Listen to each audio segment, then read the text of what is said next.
Hello students, my name is Kumari Neha. I am working at Bharati Dasanar Matriculation Higher Secondary School, Arakonam, and the topic for today which I am going to take is from class 6th and it is chemistry. The name of the lesson is development of chemistry. It is coming under the part of chemistry and its importance. So first let's know what is the importance of the chemistry which we are going to learn from this chapter, right? So in this lesson we are going to see about the history of chemistry, how the history of chemistry was originated, how it came into play, that we are going to see.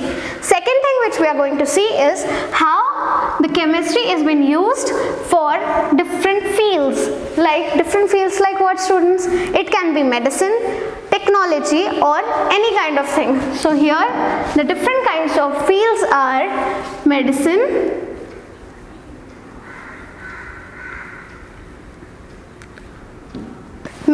and nanotech.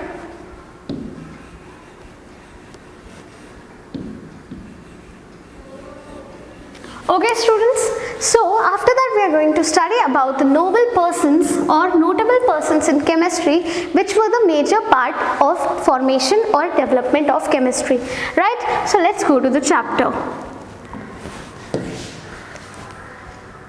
So previously what happened was people used to do some kinds of experiment and they said that they did not have a particular reason why this particular thing is happening. So what they said that whatever they are doing is a kind of magic. So what is magic, kids? Magic is something we don't know the reason, right? Even when we are going outside and then someone is just changing the colors, we will say that, oh my god, why, how nice magic they are doing, right? But exactly here in chemistry there is no word called magic because here everything has a scientific reason. But then when they did not know how exactly the chemistry was formed, they used to call it as magic. So what is the definition of magic? So magic is something which cannot be explained by scientific reason. Here you can see, students, that we have collected all the particles here. We will call it as what? We will call it as magic. But this is kind of a trick. That trick has a reason, right? So students, in 16th century the person named Paracelsus, he was born on 14,093 at the date of September. Now you can call it as that he was died also in September, right students? The person Paracelsus was a Swiss physician and an alchemist. So physician is a person who will give the scientific reason behind the chemistry, and alchemist is a person who will take any kind of metal, M here we are donating as metal, and this metal they can transform into a species which is very valuable. Valuable is what you are wearing right now. Some students are wearing gold, right? So gold is a very important metal. So that metal, by using a chemical, they have transformed into a gold. So gold is a valuable chemical, right students? So later on he was the pioneer. Pioneer is the starting bit, or you can call it as the seed of the development of chemistry. So he was known for his medical revolutions. So researches what he did was in medical field. Medical is what? Medicine field. It can be artificial, inartificial, or herbal, right students? So he was the father of taxology. So what is it? The study of chemicals are called as taxology, study of chemicals, right students?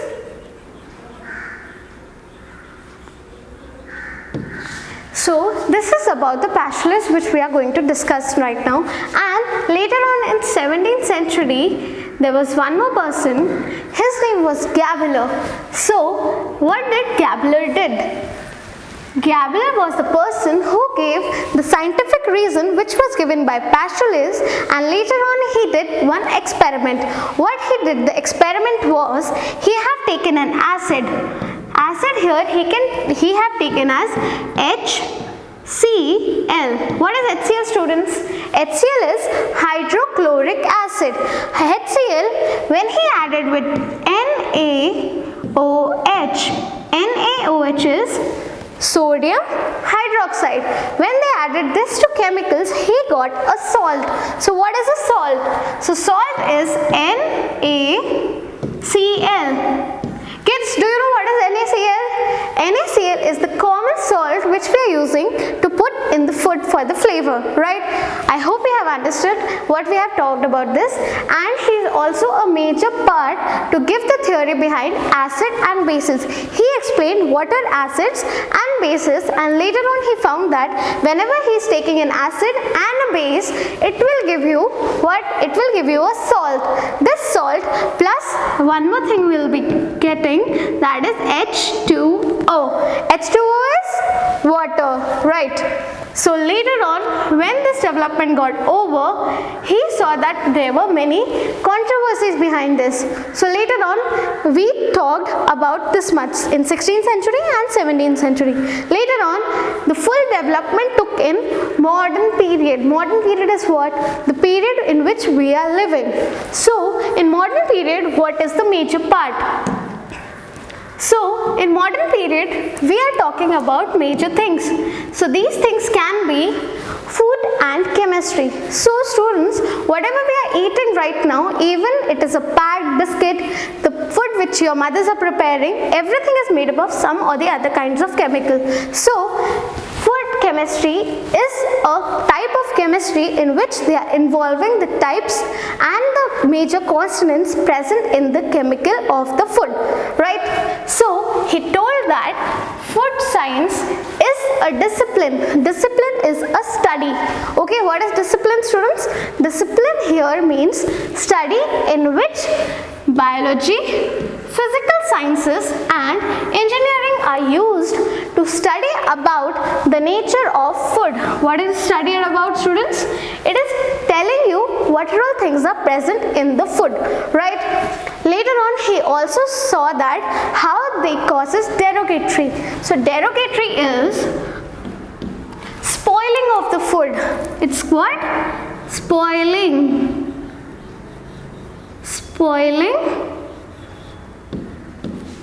of food,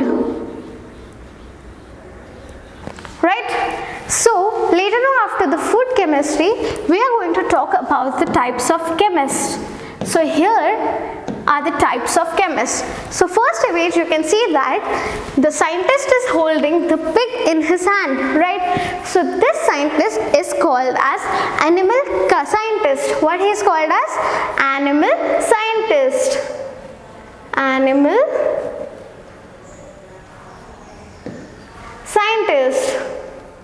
Scientist we can write small, write it as SCIN dot, right students? So later on, here you can see a scientist who is holding corn in his hand and he's checking what all things are present in that.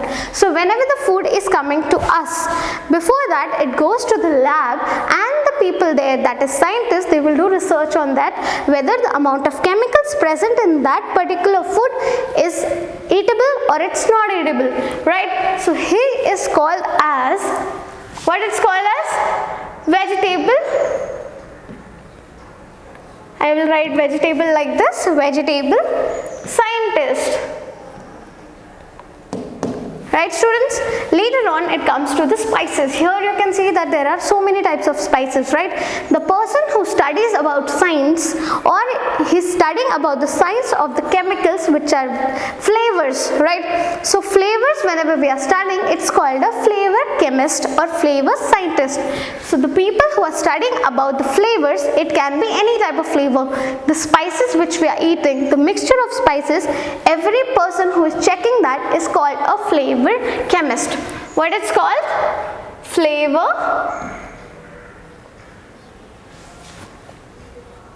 chemist. So chemist I'll write here.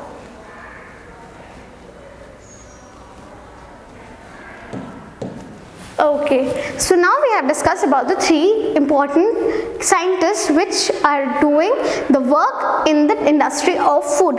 So let's come to the below part. So in the below part they are doing the testing of the chemicals which are present in the vegetables, or it can be dry vegetables or fruits. So this person is called as a gastronomical or a simple chemist, right? He is called as chemist. So later on, the people who are working with gases, so maybe you have seen in MasterChef and all that people using gases like cold gases like liquid nitrogen, they are making some kind of cold items. So they are called as gastronomical scientists. What they are called? Gastronomical,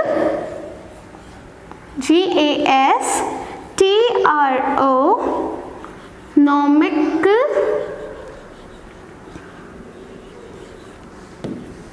scientists. Okay students, and the last one is the testing of tissue culture. So what is tissue culture, kids? Tissue culture is a type of study in which they are using the smaller part of the plant. It will not be visible to our naked eyes, plus they will do the vegetation in the lab to see the quality of food. So this person or this scientist is called as quality checker. What they are called as? Quality checkers. CHECKERS. Okay students, I hope you have understood the types of chemists or the scientists we are talking about here, right? So now let's go to the next topic. So here next topic is cosmetics. So what are cosmetics? Nowadays from head to toe we are all covered with small or bigger type of chemist, or you can call it as cosmetics, right? It can be the oil which we are applying, the cream which we are putting on the face, lotions, everything is a type of chemical. So that chemical which is beautifying the product or beautifying the nature of a person is called a chemist, or the things which we are doing or the particles which we are using to increase the beautification of us is called cosmetics. So here you can see the image. I have done L'Oreal. These are all the makeup items which generally girls use, right students? So later on, let's go to the next topic. So chemistry plays a very important part in the clothing. Clothing is what? Clothing is the dresses, or it can be as textiles. So first we are going to talk about rayon. So what is rayon? Rayon is a type of material which is silky shining. That silky shining, some people have the dresses also having that material, right? So how that rayon is made? So rayon is a raw material which is used for the production from the wood cellulose. So what is wood cellulose? It is the bark of the wood in which they are being used. It is the wooden bark. Okay. So next we are going to talk about the nylon. So nylon is a chemical, or you can call it as a textile, which is done by the polymerization of amide molecules. So polymerization means multiplying. What does it mean? Multiplying or multiply, right? Multiply of amide molecules.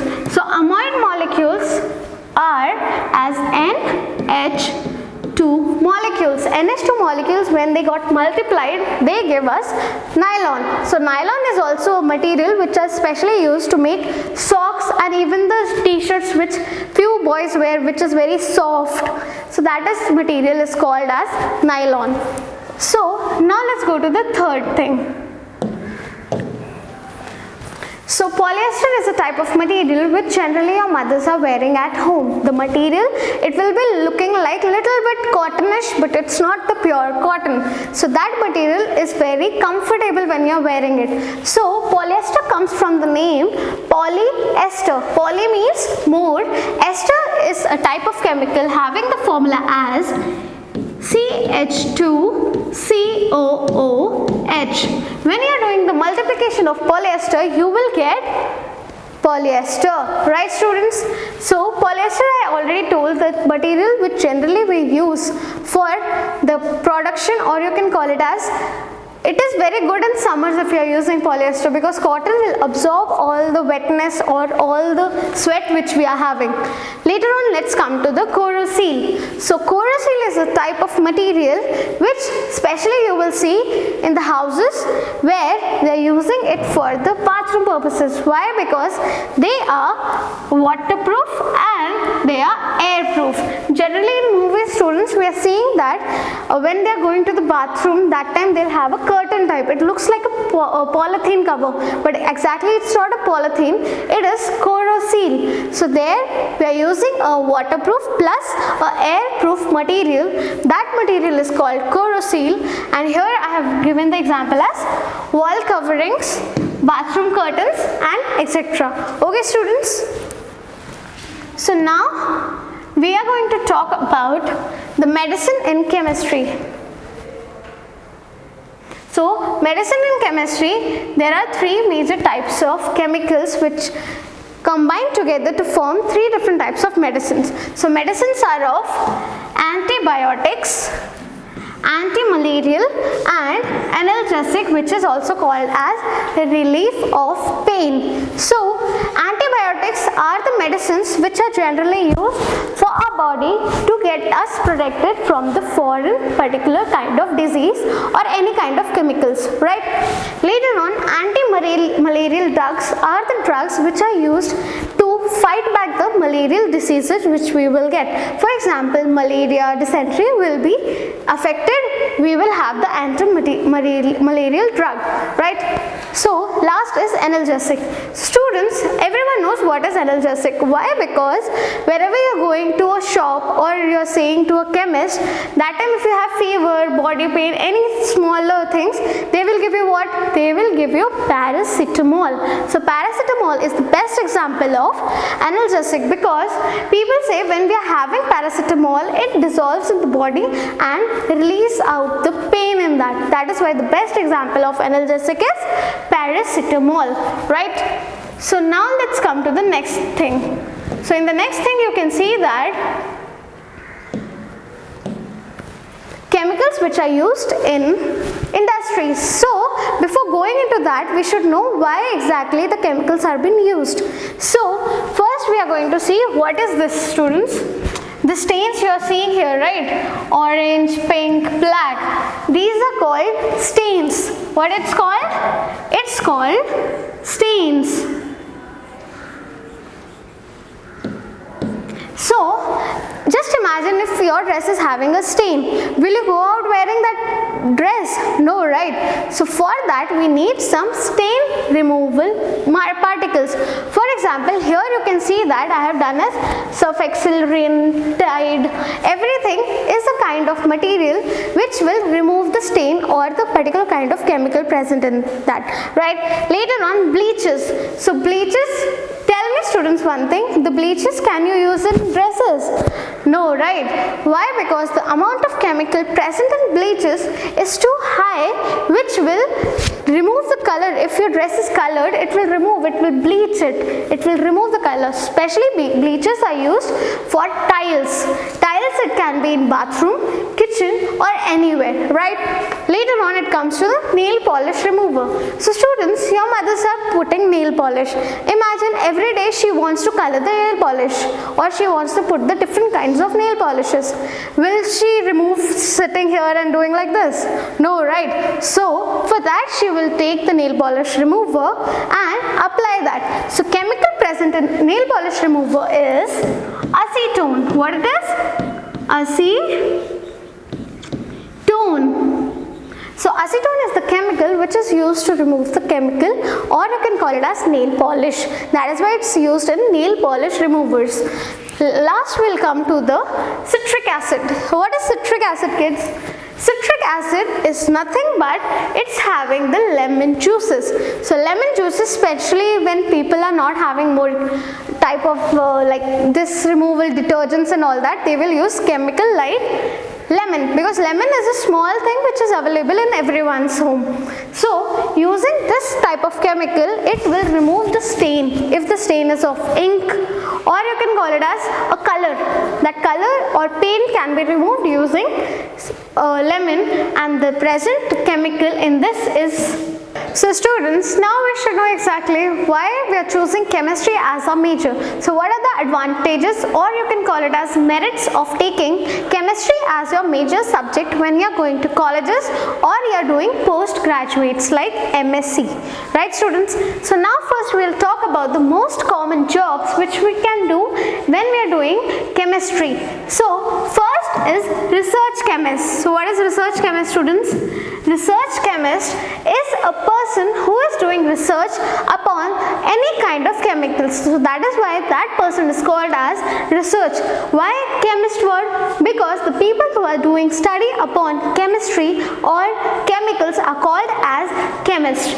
So later on, one more job is there which is called the college professor.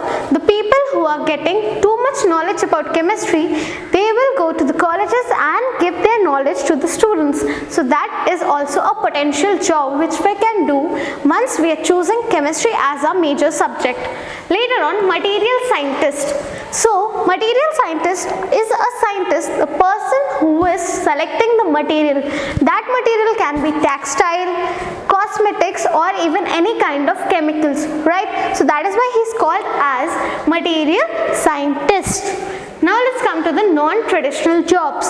So non-traditional means people who don't get a perfect job. Like here, the most common jobs, they will go to the non-traditional jobs.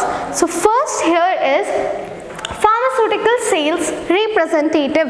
So pharmaceutical is a drug chemist, a person who is selling or giving the chemistry or a chemical which is applicable, or you can use it as a drug or a medicine for yourself. So he's going to door steps to sell that particular chemical. So that person is known as pharmaceutical sales representative. He is representing, right? Later on, nuclear engineer. The people who are studying about chemistry or chemicals at a very small, a very particle level chemistry is called a nuclear engineer. And now come to the environmental consultant. So environmental, what is environment, kids? Environment is a surrounding, or you can call it as a nature, which people who do bad things like pollution, noise pollution, any type of pollution, they need an environmental consultant. Consultant means the person who will guide. The guider is called the consultant. He will tell which chemical is good and which chemical is not good for the environment, right? Now let's come to this specialized unique jobs. So once you are very good at chemistry, the job which you can do here is a food scientist. Students, previously in this lesson we have talked about the food scientist, the person who is doing the study upon the food or the chemicals present in the food and the reasons why the food gets spoiled for a particular range of time, or in how this particular things are happening, right? Now later on, they are also called as forensic scientists. So forensic scientists are the people who are doing particular things or a research that how this particular thing happened. They are doing a research kind. They can be correlated with research scientists which we have seen here, right? Later on, it's biochemist or pharmaceutical. Pharmaceutical, I have said that pharmaceutical are the people who are dealing with drugs or medicines, right? And biochemists are the people who are doing the relation chemistry and the bio study for the conversion, or you can call it as improving the chemistry or the chemical, right? And the last one is other potential jobs. So in other potential jobs, first is medical lab technologist. So whenever you are going to pharmacy, you will see a person sitting there, and that person will see you. He can also be a primary doctor. I am not saying a confirmed doctor, but a primary doctor who will note down your temperature, and according to that he can give you the medicines. So that person is called as medical lab technologist. Technologists, they will tell technically what is the thing which is going into the body. later on they are pharmacists. Pharmacists are the people called or sitting in the pharmacy company or dispensary company or the small shops, medical shops, they are called pharmacists. And later on you can see high school teacher. So for a high school teacher, the best example is standing in front of you, right students? So here, right now I'm standing here, I'm giving you my knowledge in chemistry, so that is why I have other potential job which I'm doing right now. So I hope you have understood why these all are the jobs which can be done if chemistry is your major subject, right students? So now in this lessons we have talked about few things. The things which we have talked about is the 16th century chemistry, 17th century chemistry and the modern chemistry. So in modern chemistry we have talked about the types of scientists, food scientists, the main food science. Later on we have talked about the chemist, and we have also talked about the particular kind of chemicals which are used in chemistry, right students? Later on, last we came here, that is which career we can choose if we are doing chemistry as our major subject, right students? I hope you have enjoyed the lesson. Thank you.